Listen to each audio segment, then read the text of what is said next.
Most of the nearly 600,000 people who work in Stockholm do as the king does. They commute between their homes outside the city and their workplaces in the city. Daily, they experience the contrast between the greenery of the residential communities and the traffic and congestion of the inner city, which are nevertheless far less than in some other major cities.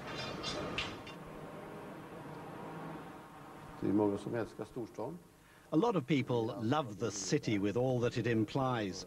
Some love the sounds and noise and having access to restaurants, culture and all that. Being able to meet one another and feel the pulse. Others have other needs. That's why it's nice that they're both here. The King's Stockholm. Does that mean both?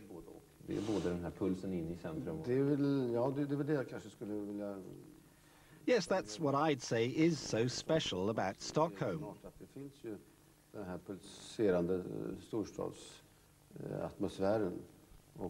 A throbbing metropolitan atmosphere, but also, if you want, our park island of Djurgården. And all the beautiful waterways, which make Stockholm, compared to other cities, really quite airy.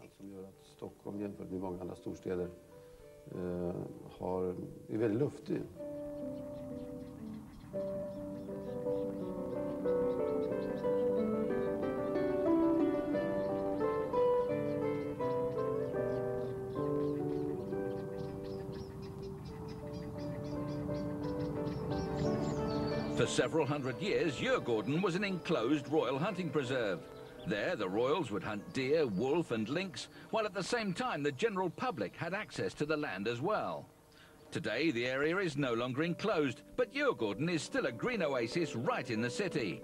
The old oak trees are typical of the place. This is the largest of them, Prince Eugen's oak, named after the present king's great-grandfather's youngest brother. Eugen was a prominent artist who portrayed life on the island in numerous paintings.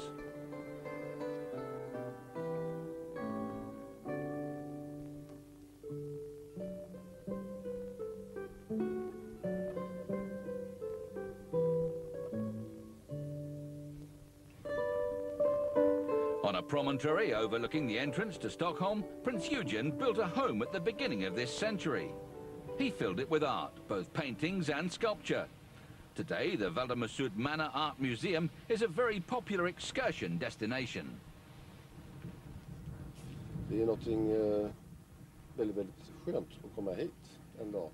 It's really wonderful to be able to come here like this in the spring and enjoy this. It's open to the public, of course. Plus, they often have special exhibitions of various kinds.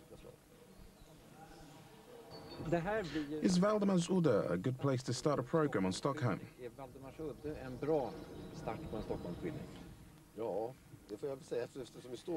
Yes, I suppose I'd better say that since we're standing here. There are many ways to start a cultural tour of Stockholm, but I think this represents an awful lot. Art in modern times with beautiful sculptures and a pretty setting.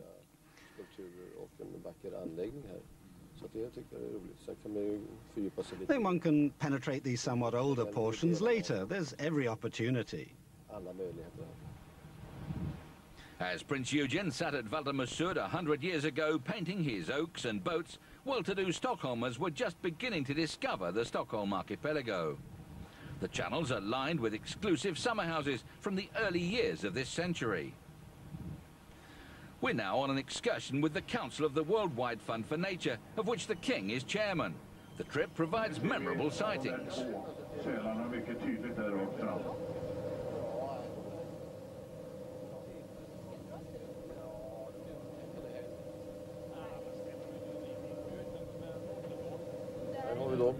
Here we have a few seals sticking their heads up. It's rather nice at this time of the morning.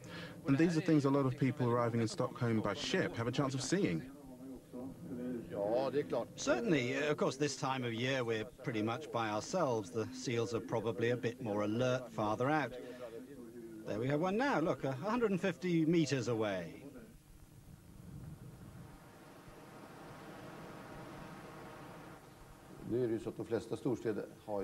Of course, most major cities grew up along waterways or at ports. That's natural, but not many of them have water on two sides. We've got both the Baltic Sea with the beautiful archipelago and the entire Lake Mella area, where the transport routes were once upon a time, and that's why we ended up here. Sigtuna on Lake Mella was once the centre of the Swedish realm, but 750 years ago, Stockholm took over. Yes, probably because of the waterways and the transport routes. Ships became larger and could no longer pass from Lake Mella to the Baltic, so cargoes had to be transferred here at Stockholm, and it's grown from that. Trade's always been terribly important, linked peoples and cultures. It's really fascinating. Bundit samman olika folkslag och kulturer. Det är fascinerande tycker jag.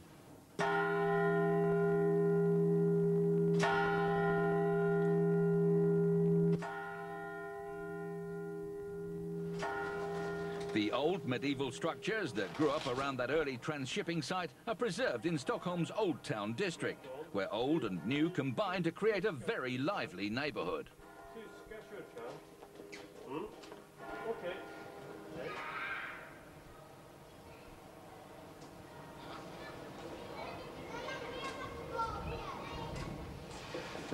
You don't get to stroll much, do you?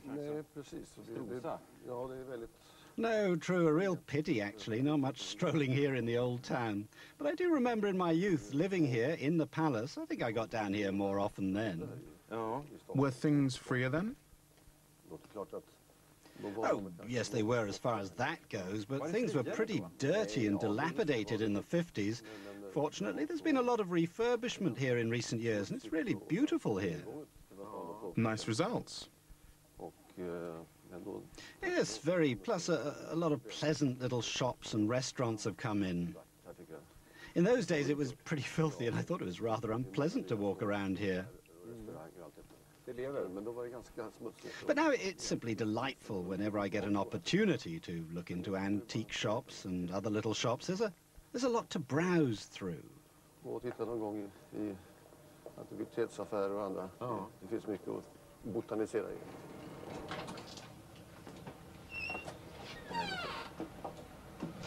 God morgon, Hans Majestät. Välkommen. Jaha, det är liksom det... Som det brukar vara. Så mycket grejer. The old ship Chandler's, with its jumble of fittings and supplies, is one of the king's favourite shops in the Old Town.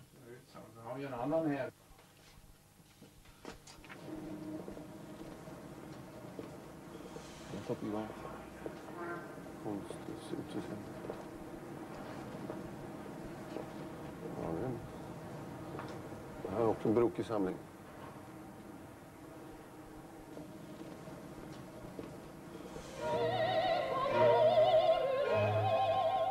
The royal parks that abut the city are among Stockholm's most characteristic features.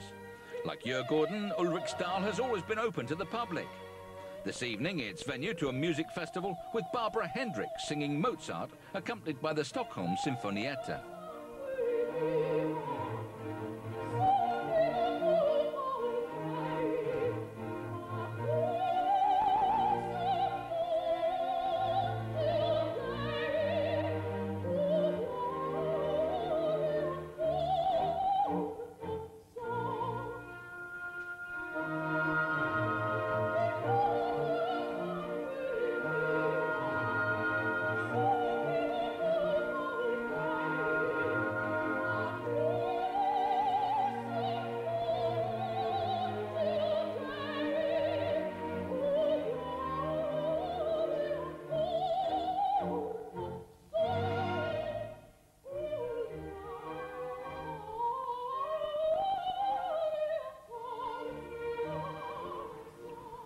Both throbbing metropolis and invigorating green belts. That's the King's Stockholm. In a woodland lake out in a suburb, the royal couple have been invited to a private session of fishing for stocked rainbow trout.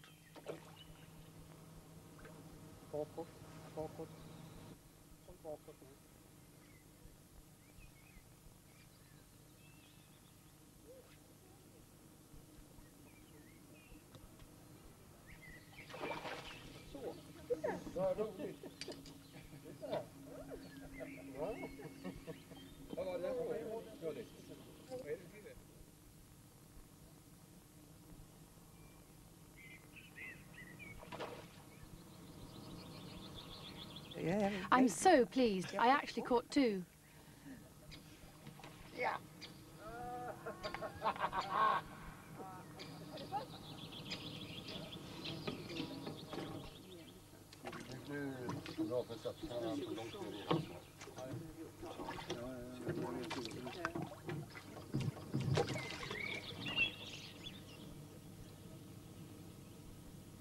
Fick vi ett litet råd här.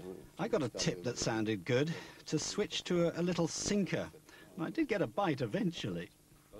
By then, the Queen had already had a bite. Yes, but this, well, I'm not going to say too much. This is something in between. It's not a real spinner either. It's something in between you fish with. It's a fly, yet a little different. Some casting thing. It's more sporting with a fly? Yes, as the English say, you kill a fish with a spinner, but you catch a fish with a fly. The king is out in the woods pulling up rainbow trout. Otherwise, the waters right outside his palace in the city are excellent for fishing, for salmon and salmon trout too. But this fisherman is waiting for a perch to bite. Contrasting with the tranquility of the fishing, there's a more frenzied pulse. It's time for the summer's rock concert by veteran Ulf Lundell up at the popular Skansen Open Air Museum.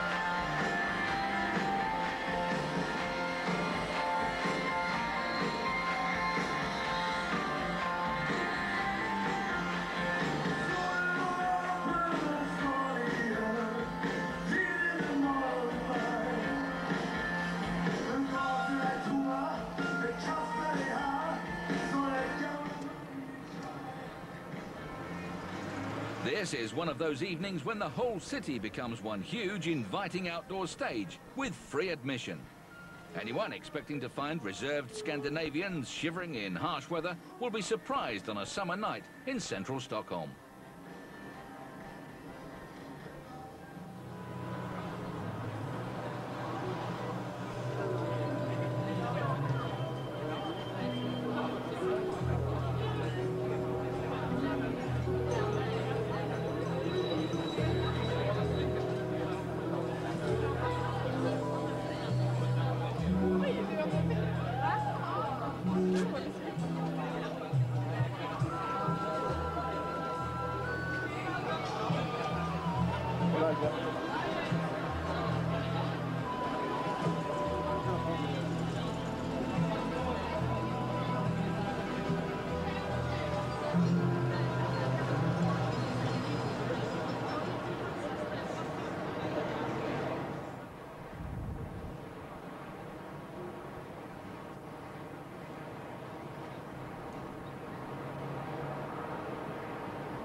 As the full moon rises above the sailing vessel Alf Chapman, one of the city's youth hostels, the night has scarcely begun for some.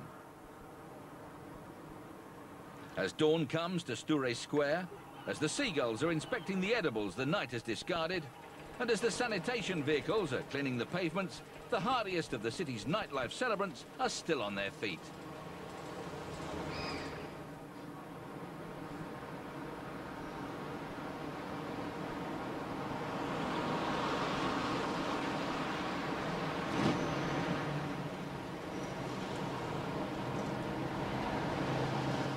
The summer night is short in Stockholm, but wearying for those who have to go to work the next morning.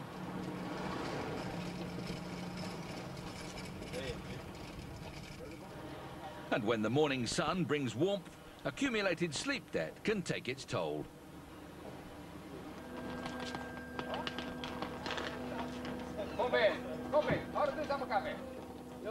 On the quay, the passengers gather to catch boats for the archipelago.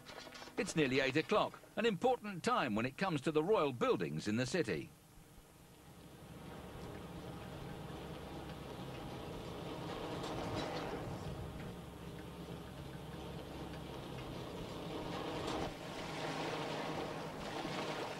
The summer morning is peaceful on the small island of Skeppsholmen in the middle of town.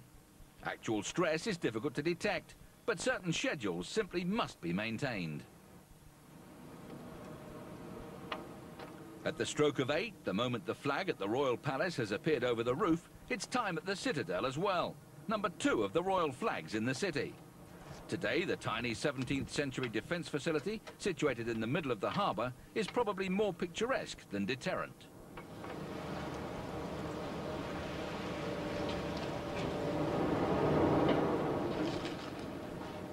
Summer in the city, it can mean work and commuting, even if by boat from a country retreat in the archipelago. But it also means abundant access to culture and entertainment, not least music.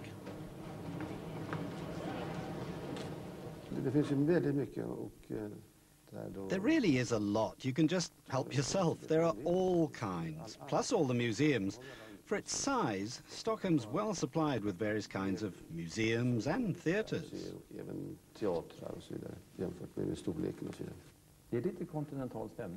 There's something of a continental atmosphere in Stockholm in the summertime. It's changed a whole lot in the past 10 to 15 years. For the better, of course, and I must say I think that's wonderful.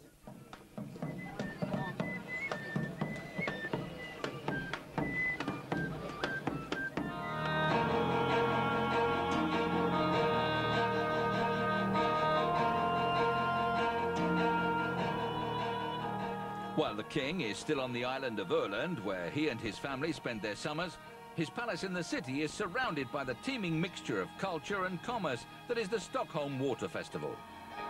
Strange fruit from Australia performed there, the field, over the audience's heads.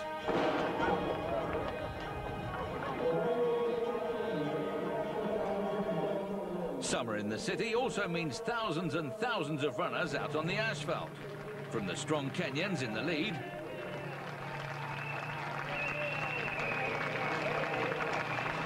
to the good-humoured joggers far behind them.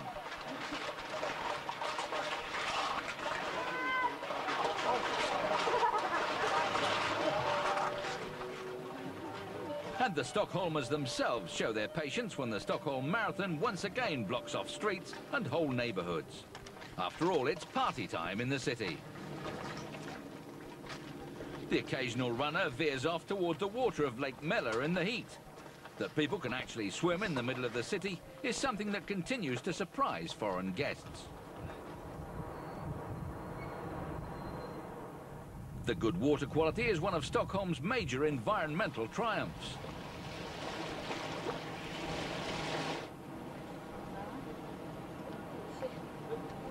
And the fish lifted in the net outside the government buildings is perfectly fit for human consumption.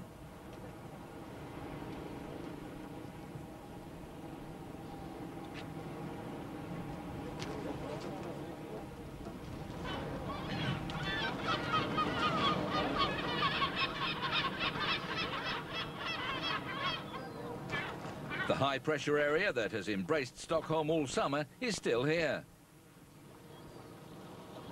And the inhabitants of the city spread out their dinners in the balmy outdoors.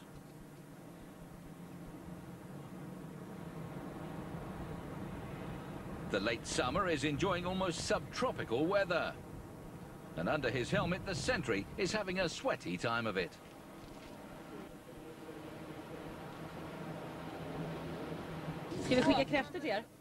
This is an August evening, meaning it's time for that most Swedish of festivities, the crayfish party. Although this venue is rather unusual, a roof terrace in the old town.